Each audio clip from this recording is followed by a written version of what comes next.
spell it, please. Doris Kostyck, DoriskostYk. My husband was Leo. The first thing I have to say is this is the most embarrassing, humiliating thing to have to go through, to put your problems out in public. It's so, I really don't know what else to say. My husband drove cabs since the early 50s.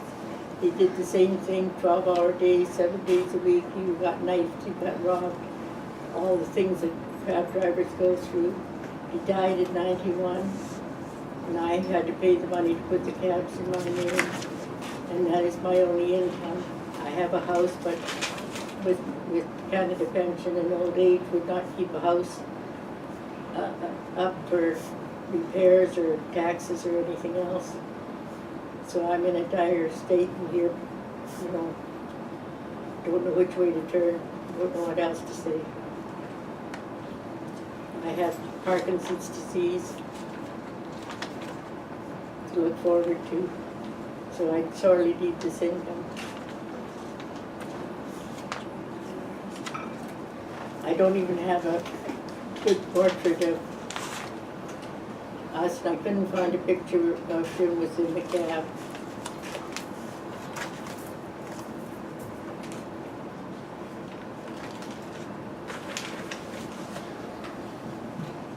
What do you want to say to City Hall, to city councilors about the situation that they've put you in?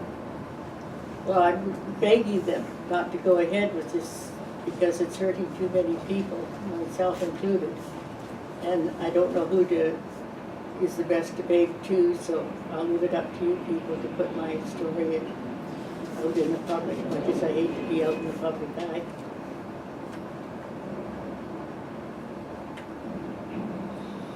Doris, how old are you? Oh, 83, And how many licenses? 2. If nothing changes, do you plan to lease the plates for the next 10 years and then sell them? Well, I lease the plates, I need to lease them for, especially if they're not, you can't get much money for selling them. I even looked into it a few years ago when the other trouble started. But it wouldn't last long with house taxes, and I don't own a car. And I used to use the TTC, but now I've lost my sense of balance, so if I go anywhere and I can't take a ride with friends or family, I take a cab. So you would lease them for 10 years? Pardon? You would lease the 2 plates that you have for the next 10 years and then see what they're... That's what I'd have to do, yes. And the only time I've been to Florida, like I go to Florida, I have a son living down there. So the other, they did, you know, throw in Christmas and give me my health insurance and my flight down visiting.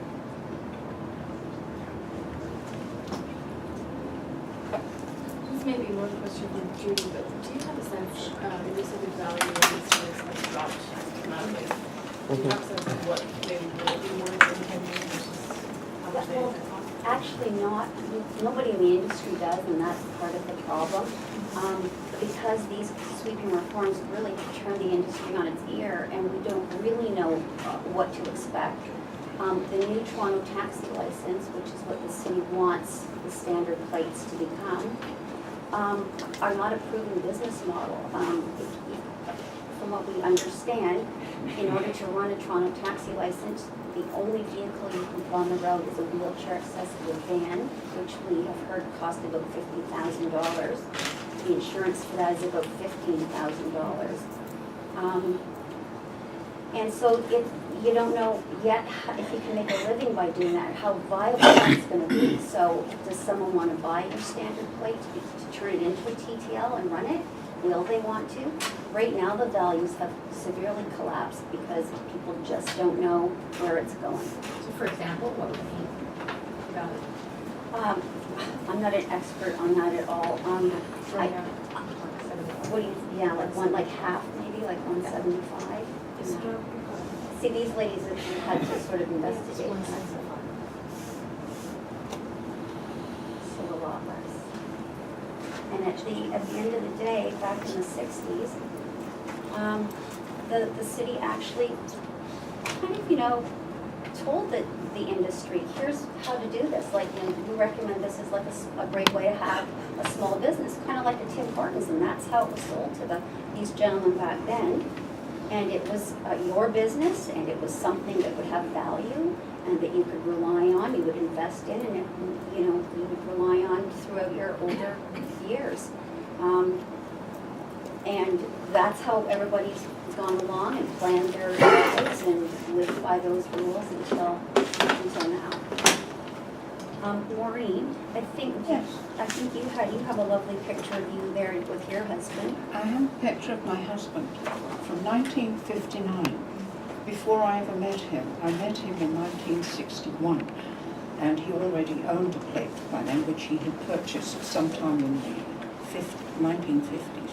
I don't know exactly when, but my son-in-law blew it up so that you could actually see the picture of him. This is May 1959.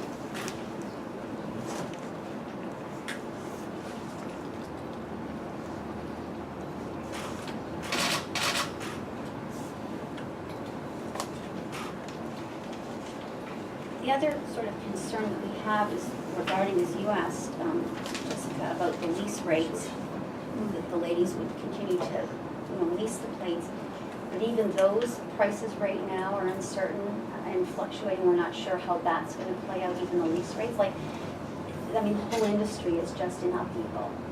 So there's the stress of all of that on all of us that are in the industry. I know Joel and I have been in cabs and got talking to the owner drivers, and it's really sad to see a guy cry behind the wheel, but that's what we've experienced.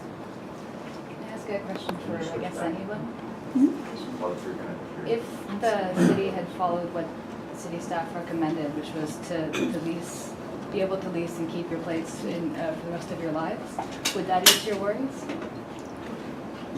Yes, she's asking that if they had left it status quo, so that for the remainder of your years, you could lease these plates, Yes. would that ease your worry? Well, certainly make a big difference.